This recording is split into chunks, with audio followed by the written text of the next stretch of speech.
3,500 women.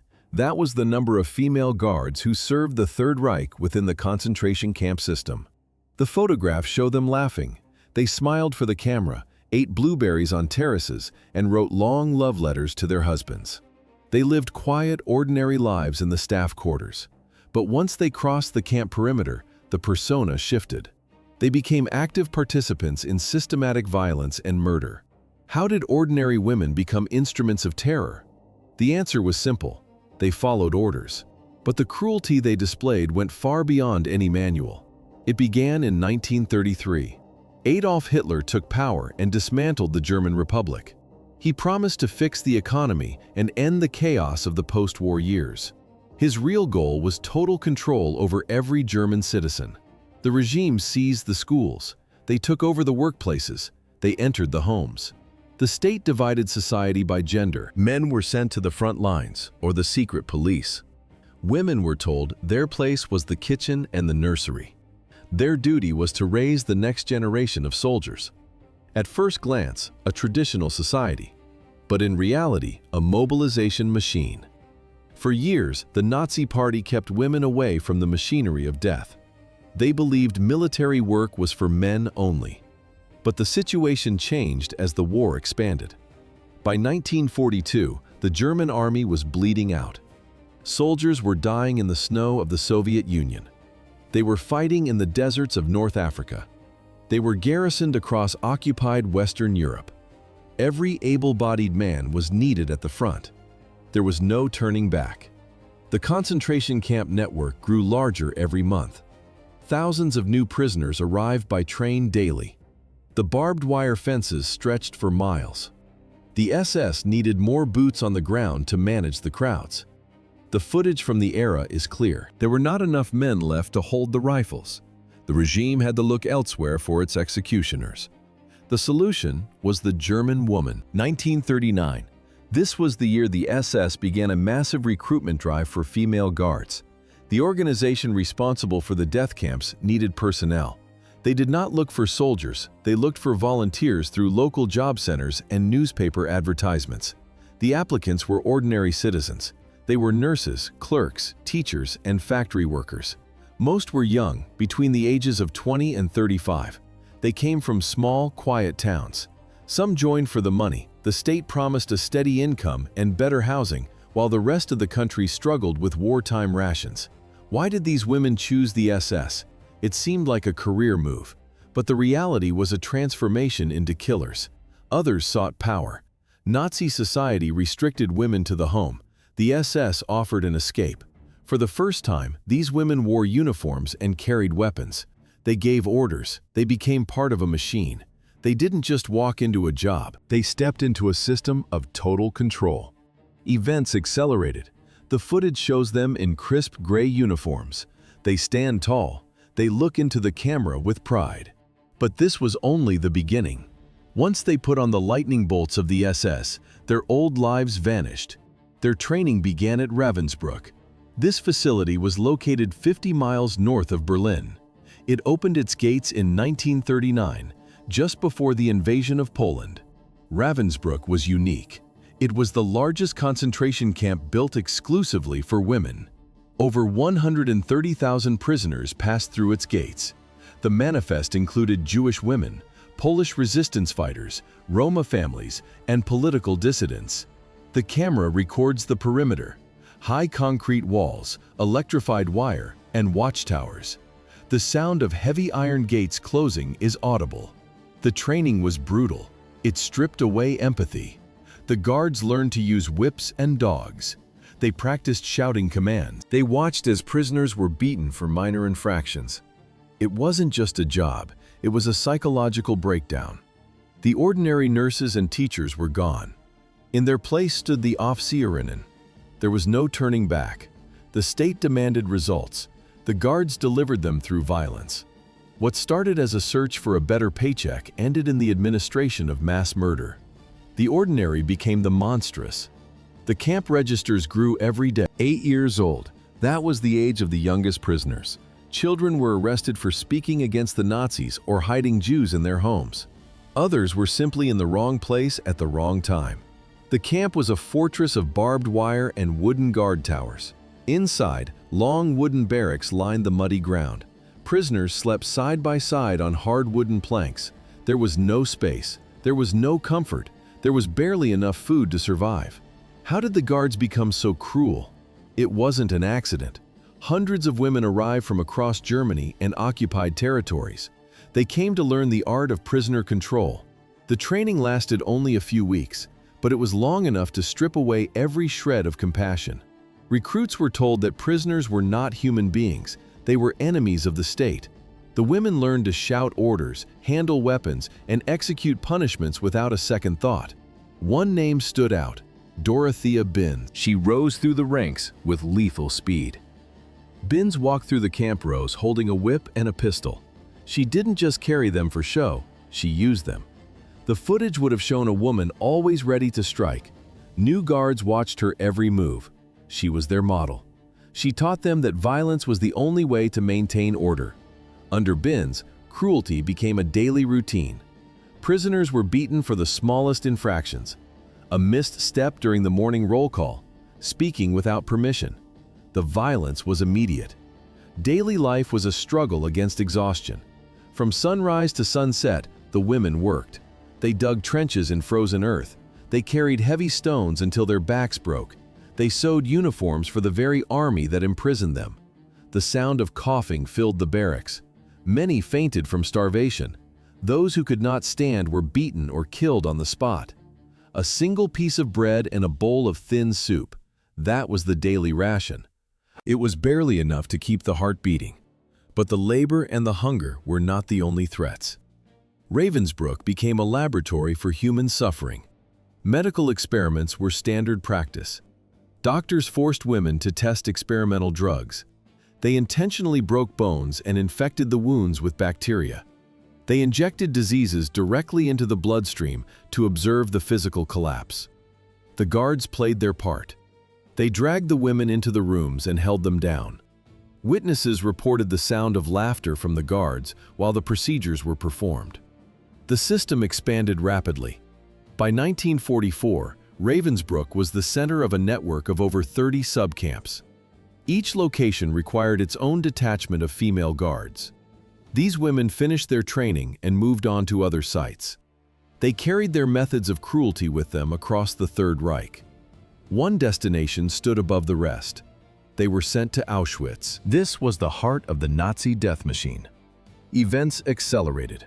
There was no turning back. 1.1 million deaths. This was the final body count of the Nazi regime's most efficient killing machine. Established in occupied Poland in 1940, the site began as a prison for political opponents. It did not stay that way for long. The facility expanded into a massive industrial complex designed for one purpose: extermination. The site consisted of 3 distinct zones. Auschwitz I served as the administrative center and main camp. Auschwitz II, known as Birkenau, functioned as the primary death factory.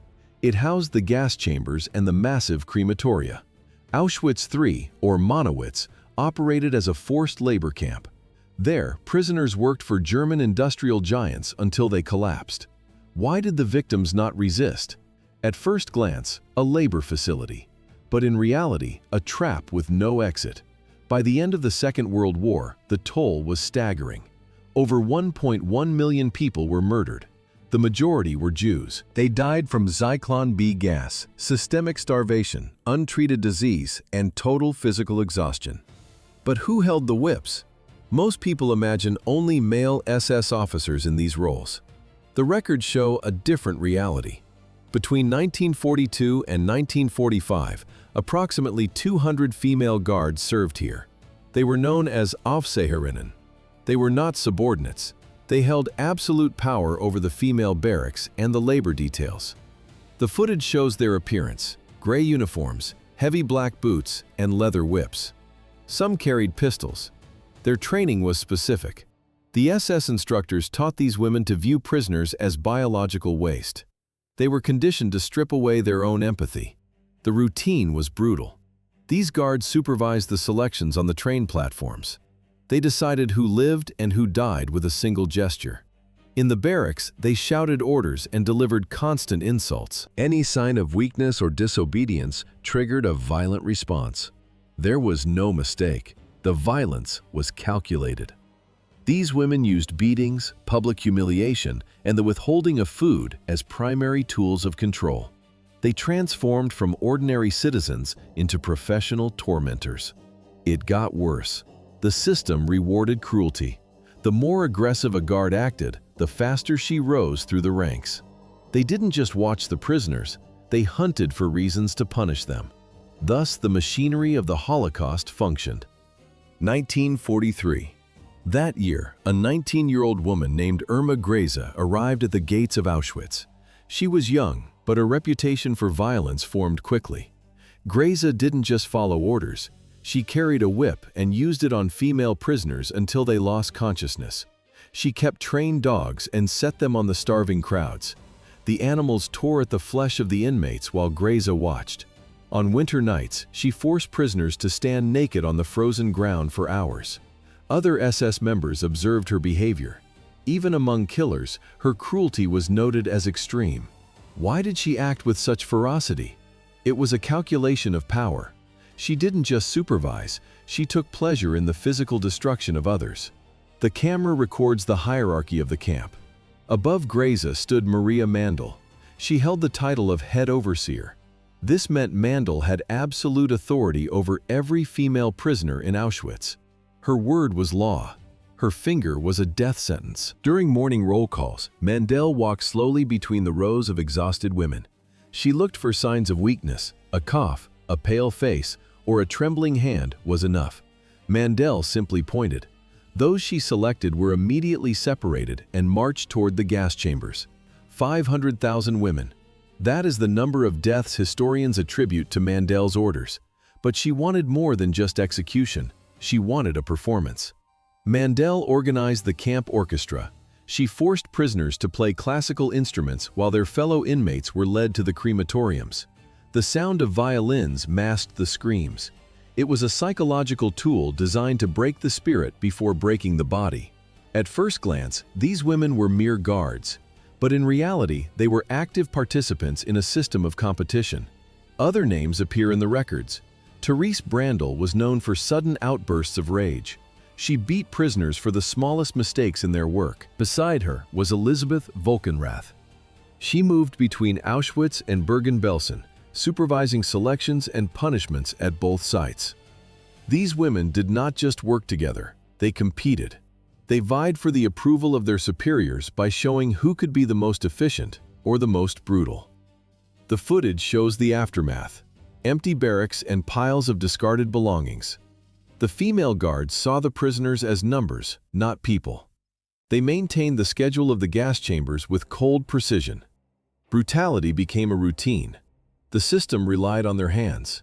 No one showed mercy. No one looked away. The guards stayed until the final days of the war.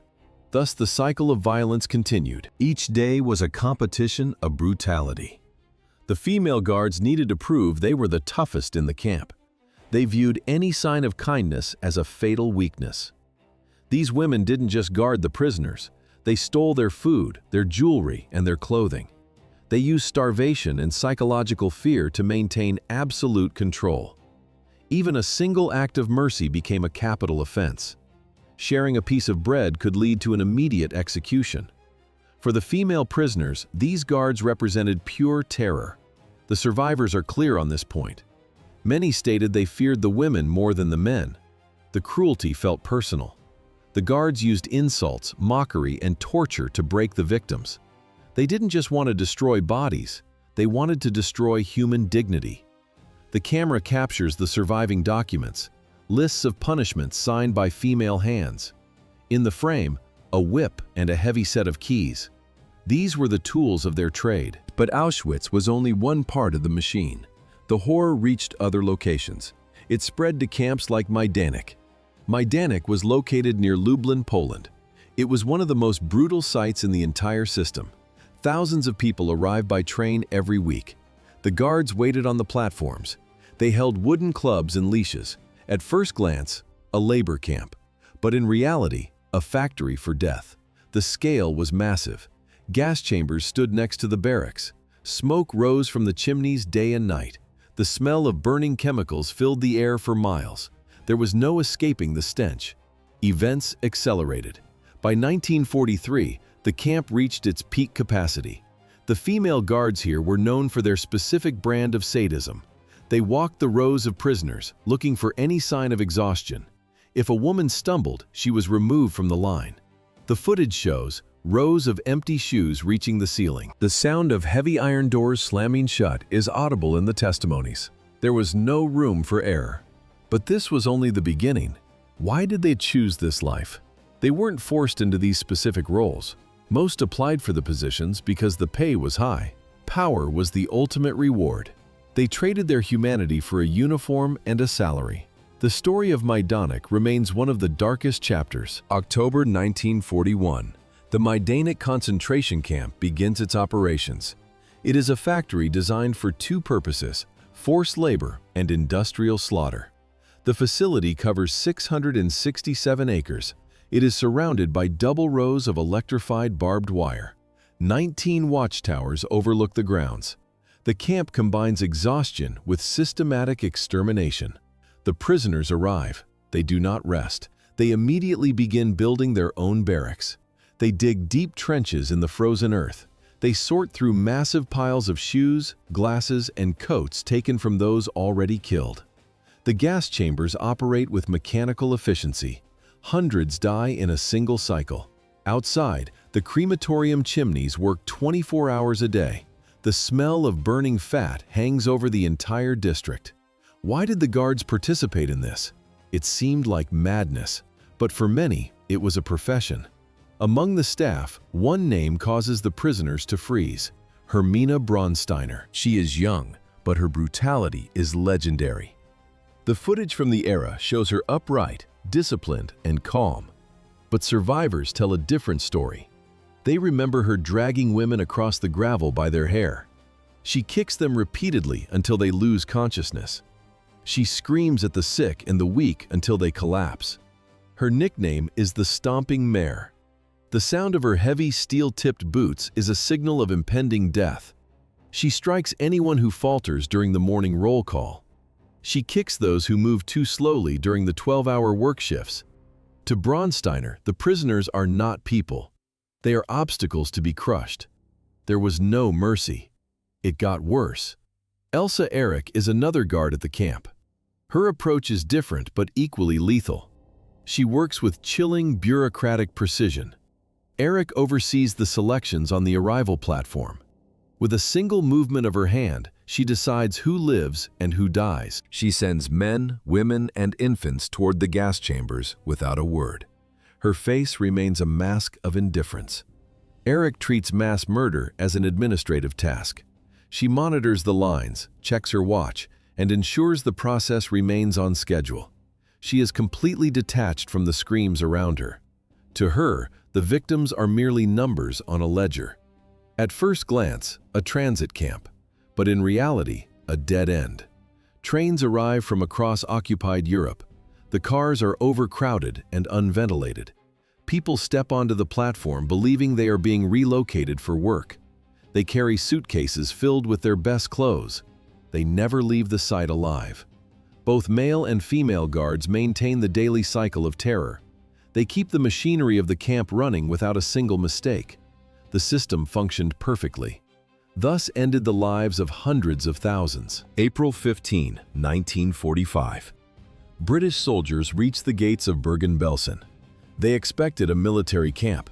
They found a graveyard for the living. The site sat in northern Germany. Initially, the Nazis designed it as a specialized exchange center.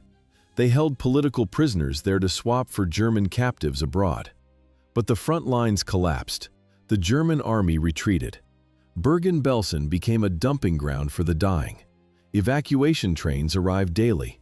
Thousands of prisoners from eastern camps were forced inside the wire.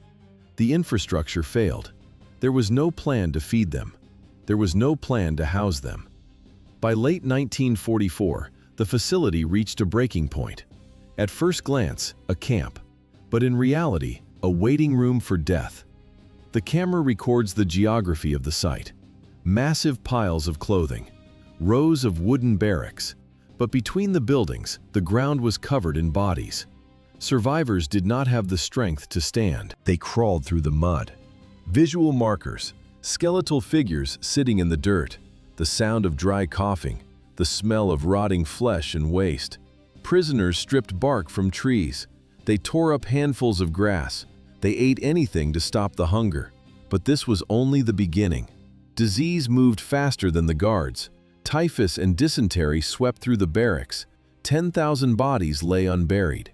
The SS stopped counting the dead. They simply watched from the towers. The guards did not change their methods. Irma Grese arrived from Auschwitz. She walked the camp with a whip and a pistol. Elizabeth Volkenrath enforced the roles. They did not see people, they saw numbers. They beat prisoners who were too weak to salute. They treated agony as a routine task. Events accelerated in the final weeks. The German High Command knew the end was near. Order vanished. The SS stopped the water supply. They locked the food stores. They left 60,000 people to rot behind barbed wire while the guards prepared to flee. The footage shows the British entry. Tanks crushed the fences. Soldiers jumped from trucks and froze. They saw 60,000 survivors. They also saw 13,000 corpses scattered in the open air. There was no mistake. This was the final result of the system. The soldiers began to bury the dead with bulldozers. The guards were forced to watch. The liberation had begun, but for thousands, it came too late. The story of Bergen-Belsen ended in the dirt. 1,000 rotting corpses. This was the first thing the unit saw as they breached the perimeter. Human remains covered the ground from the gates to the rear barracks. The stench of decay was thick and heavy. It clung to uniforms and skin. Soldiers pulled their collars over their noses. Doctors stepped over bones and tangled limbs. Visible on the recording, a veteran medic stops and leans against a wooden post. He stares at the ground. He does not move for 30 seconds. The scale of the scene was overwhelming. Men who had survived the front lines turned their heads away. No one spoke. The only sound was the crunch of boots on dry earth and the buzzing of flies. It was a mass grave without the dirt. The medical teams were seasoned professionals. They had seen field hospitals and shrapnel wounds. But this was different. The bodies were not just dead. They were skeletal. Skin stretched over ribs like parchment. This was the result of systematic starvation. The footage shows the shock. Officers fumbled with their cameras. Their hands shook as they tried to document the rows of victims. They realized this was not a battlefield. It was a factory of death. There was no turning back. The investigation began immediately. Every corpse was a piece of evidence. Every bone told the story of neglect and cruelty. The doctors moved deeper into the complex. They found more piles of clothing and suitcases near the pits. The truth was worse than the rumors.